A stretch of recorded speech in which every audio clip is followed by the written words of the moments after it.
não sabe a alegria para o padre que é ver a igreja cheia de novo, que é saber que nós, depois dessas noites escuras que passamos nesses últimos 2 anos, agora a vida vai voltando ao normal. Vamos aniquilando o inimigo que nos fez permanecer tanto tempo afastado das coisas de Deus. E as leituras desse domingo de Ramos, a liturgia desse domingo, nos convidam exatamente a contemplar, a olhar para esse Deus que por amor veio ao nosso encontro. Ao longo de todo esse tempo da Quaresma, nós nos deparamos com a liturgia nos convidando a uma experiência profunda do amor de Deus. E essa experiência profunda, ela alcança o seu ponto alto em Jesus. Jesus é o amor do Pai derramado sobre essa terra. E nós não temos dúvida nenhuma sobre isso. Ao longo de toda essa Quaresma, nós vimos o Pai insistindo em querer nos abraçar, mesmo diante das nossas fragilidades, mesmo diante da nossa pequenez. Nós vimos o Pai que sempre está no alpendre, esperando o Filho voltar com os braços abertos. Domingo passado, nós vimos o rosto de um Pai que não quer que o pecador seja eliminado da face da terra, mas quer que o pecador se converta, que o pecado sim seja aniquilado, mas o pecador não. O Pai que sabe que dentro do coração daqueles que pecam, portanto de todos nós, existe o desejo das coisas do céu. É que muitas vezes as preocupações do dia a dia fazem com que esse desejo seja ofuscado. É Deus que nos abraça, é Deus que está com os braços abertos, é Deus quem tira as pedras das nossas mãos, sempre prontas a atacar, a jogar naqueles que pecam, naqueles que erram. É Deus que sempre vai dando oportunidade para a gente ser melhor. Portanto, diante desse grande retiro que nós começamos lá na quarta-feira de cinzas, só não entrou nessa dinâmica de vida nova quem não quis. Porque a palavra de Deus estava muito clara.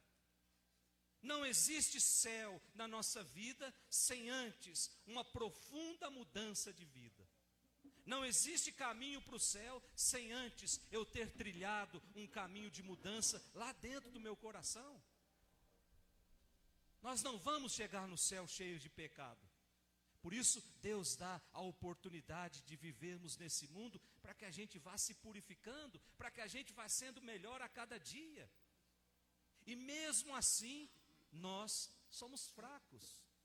Mesmo assim, Jesus precisou instituir o sacramento da reconciliação, porque toda vez que a gente erra, nós temos um tribunal onde nós vamos acusar os nossos pecados, mas nós vamos com a certeza de que nós vamos sair livres, sem o peso do pecado nos nossos ombros. A primeira leitura que nós ouvimos hoje, tirada lá do profeta Isaías, o capítulo 50. Essa primeira leitura fala de um servo sofredor, um servo que Deus confiou uma missão. E essa missão do servo, ela iria se concretizar na dor, no sofrimento, no abandono. Mas o profeta deixa muito claro que isso não é fracasso. O sofrimento do profeta não foi em vão. O sofrimento do profeta resultou no perdão do pecado de todo o povo. E aí esse texto que nós lemos hoje, na primeira leitura, fala da vocação desse servo. Fala do momento em que Deus chama esse servo. Portanto, a vocação de um profeta tem as suas características próprias. Primeiro, a missão de um profeta, a missão daquele profeta tem a ver com o anúncio da palavra. Versículo 4 da nossa primeira leitura. O profeta, ele é o homem da palavra através do qual Deus fala ao mundo.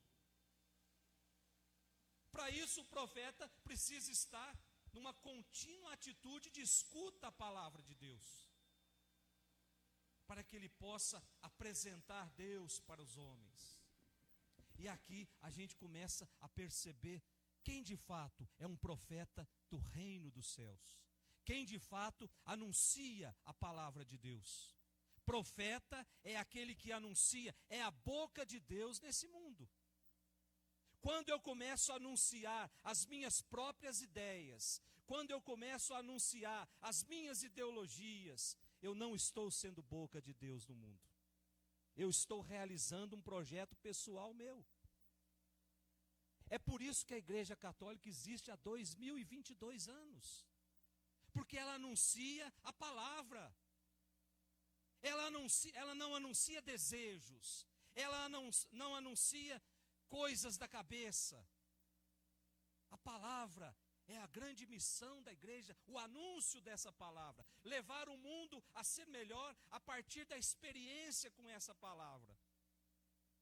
Depois, a missão do profeta se concretiza na dor. Anunciar a verdade, anunciar a palavra pode nos causar dor, pode nos causar sofrimento, mas a paixão pela palavra, ela supera toda dor, todo sofrimento.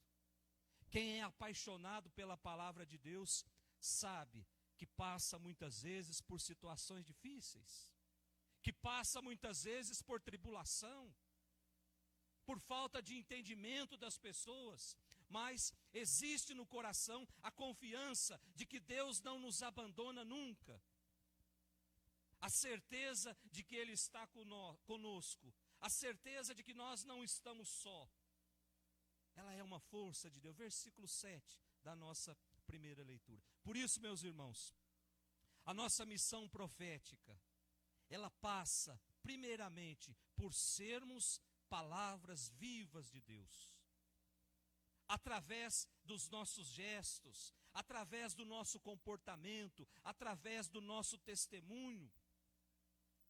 É através de tudo isso que o amor de Deus vai alcançar outros corações. É através do nosso testemunho que o amor de Deus vai convencer aquela pessoa que está totalmente desanimada da vida. Não são palavras soltas ao vento, mas o nosso comportamento, o nosso testemunho de vida. Por isso, ao longo dessa quaresma, houve essa insistência de que nós não sejamos cristãos somente aqui dentro da igreja, mas que o nosso amor por Jesus, ele brilhe cada vez mais no momento em que eu saio para fora da igreja. Aqui dentro dessas paredes é muito fácil ser cristão. Se eu perguntar aqui quem é seguidor de Jesus Cristo, eu acredito que 100% vai levantar a mão. E ai daquele que não levantar. Mas e aí? Como é o meu comportamento de cristão depois que eu saio daqui? Será que eu continuo praticando as mesmas injustiças? Será que eu continuo julgando? Será que eu continuo condenando? Será que as minhas mãos saem daqui cheias de pedras, prontas para jogar naqueles que não concordam comigo? Naqueles que muitas vezes se distanciam das minhas opiniões? Quando as nossas mãos estão cheias de pedra, é porque o nosso coração já endureceu há muito tempo, gente. Então, essa necessidade de amolecer o nosso coração, para que a palavra de Deus entre ali, para que a palavra de Deus vá mudando a minha vida, vá mudando o meu comportamento, vá me transformando, vá me modelando. E aí a gente olha a segunda leitura, a carta de São Paulo aos Filipenses, o capítulo 2. É um hino muito bonito, essa segunda leitura que nós acabamos de ler. Que era um hino que não foi escrito por São Paulo. Ele já era muito usado antes de São Paulo, nas celebrações que a comunidade costumava fazer. Então Paulo acha bonito esse hino e coloca esse hino nas suas cartas, justamente para lembrar aos filipenses sobre os valores que marcaram a trajetória de Cristo. Cristo não foi um encantado pelo poder. Cristo não usou do MEC para desviar dinheiro para comprar Bíblia ou para comprar ouro. Cristo não foi um encantado pelas coisas do poder. Cristo foi um servidor fiel do projeto de Deus. E aqui nós vemos uma grande diferença. Quem serve o reino de Deus, serve na simplicidade. Quem serve o reino de Deus, serve na ascese, no esvaziamento, vai se esvaziando cada vez mais. Por isso nós temos esse hino, que embora fosse de divina condição, portanto, Jesus é Deus, mas ele não se apega à sua condição de ser Deus. Ele vai se esvaziando, ele vai descendo todos os degraus, ele assume a condição humana, portanto, ele desce um degrau do céu rumo a essa terra. Depois de descer o primeiro degrau, ele se faz servidor de todos, e não se contentando com isso, ele se faz escravo de todos. E por fim, diz São Paulo, ele morre na cruz. Olha só a pirambeira que Jesus se meteu. Deus humano, servidor, escravo, morto na cruz. Desceu ao nível mais baixo da humanidade. Para dizer para mim, para dizer para você, que nós temos jeito. Ele veio morar nessa terra para nos ensinar o caminho de volta. E aí a segunda leitura diz, por isso Deus o exaltou. Ou seja, o fato dele se tornar humilde, a última consequência, ele foi exaltado por Deus. E lhe deu um nome que está acima de todo nome. E todo mundo chama Jesus de Senhor, no latim quer dizer de Kyrios, de Senhor do céu e da terra. E diante de Jesus, toda língua confesse que Jesus Cristo é o Senhor para a glória de Deus Pai. Portanto, ele desce, mas ele sobe. É o Senhor para a glória de Deus Pai. E diante do nome de Jesus, todo joelho se dobra, no céu, na terra ou nos abismos. Que aventura bonita, essa aventura de Deus. De arriscar vir morar no nosso meio.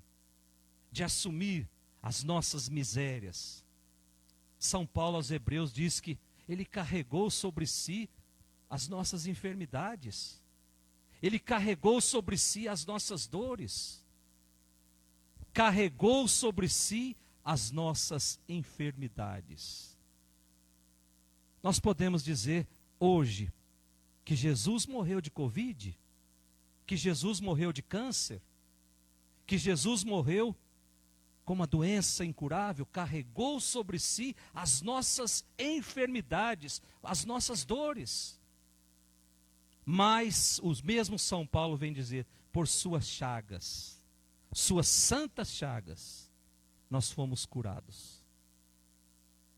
São Paulo está dizendo que aquele sangue que correu do lado aberto de Jesus, ali está a nossa cura. Ali está a nossa salvação. O sangue derramado na cruz transformou para cada um de nós em caminho de salvação. Ou seja, Jesus está dizendo, São Paulo está dizendo assim, com Jesus é possível de novo redescobrir o caminho do céu, que nós havíamos perdido lá na vida de pecado. Jesus nos dá essa oportunidade de novo, de sentir o abraço do Pai. Jesus é essa porta escancarada para o céu, que veio abrir nessa terra, para que toda a humanidade passe por ela. Não existe céu sem passar por Jesus. Por isso, quando nós celebramos a Santa Missa, nós pedimos que o nosso coração seja um coração parecido com o coração de Jesus. Que o meu coração também possa se escancarar para o irmão que caminha comigo chegar no céu. E por fim, meus irmãos, a gente olha o Evangelho de hoje, o relato da paixão, com fatos concretos daquilo que aconteceu. Mas a morte de Jesus, ela precisa ser entendida no contexto daquilo que foi a vida de Jesus. Se nós lermos o Evangelho sem saber como é que foi a vida de Jesus, nós vamos encontrar aqui uma história de um homem que foi frustrado. De um homem que foi pregado na cruz, maldito o homem que é pendurado na cruz, livro do Deuteronômio. Mas se nós olharmos a paixão de Jesus a partir do contexto daquilo que foi a sua vida, nós vamos com muita facilidade entender. Jesus foi alguém apaixonado pelo reino de Deus. Jesus falava do reino de Deus a todos. Jesus acolhia, Jesus era hospitaleiro, Jesus sentia compaixão pelos outros. Jesus trouxe a esse mundo a possibilidade da alegria, a possibilidade da esperança. Em tempos propícios à apatia, à exclusão, à divisão que nós estamos vivendo hoje. Jesus foi alguém que trouxe de novo a possibilidade da esperança. A sua mensagem coloca no centro o cenário da bem-aventurança dos pobres. E a exigência de uma partilha, a exigência de uma mudança. Portanto, a morte de Jesus, ela é consequência lógica daquilo que foi a sua vida, que foi uma vida anunciando o reino de Deus. Lá na cruz vai aparecer um homem novo.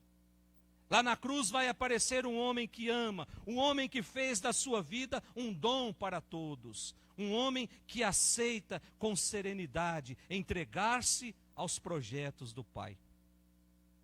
Meus irmãos, contemplar a cruz de Cristo, olhar para a cruz de Cristo nesse tempo de Semana Santa, olhar para as chagas de Cristo nesse tempo da Semana Santa, olhar para o seu rosto e para as suas mãos ensanguentadas, onde se manifesta o amor, significa também que nós devemos assumir a mesma atitude, que é solidarizar-se com aqueles que são crucificados nesse mundo. Solidarizar-se com aqueles que são perseguidos, com aqueles que são vítimas da violência, com aqueles que são explorados, com aqueles que são excluídos, com aqueles que não têm a possibilidade de saúde, de educação. Contemplar a cruz de Cristo significa assumir uma postura de denúncia contra tudo aquilo que gera ódio, contra tudo aquilo que gera divisão, que gera medo nas pessoas. Contemplar a cruz de Cristo significa assumir uma postura contra a fake news, contra as notícias falsas que circulam, que muitas vezes tiram a dignidade das pessoas. Contemplar a cruz de Cristo hoje é evitar que homens continuem crucificando homens. Louvado seja nosso Senhor Jesus Cristo. Glorifica em teu nome, ó Deus, com cânticos te celebrarei. És santo, és santo.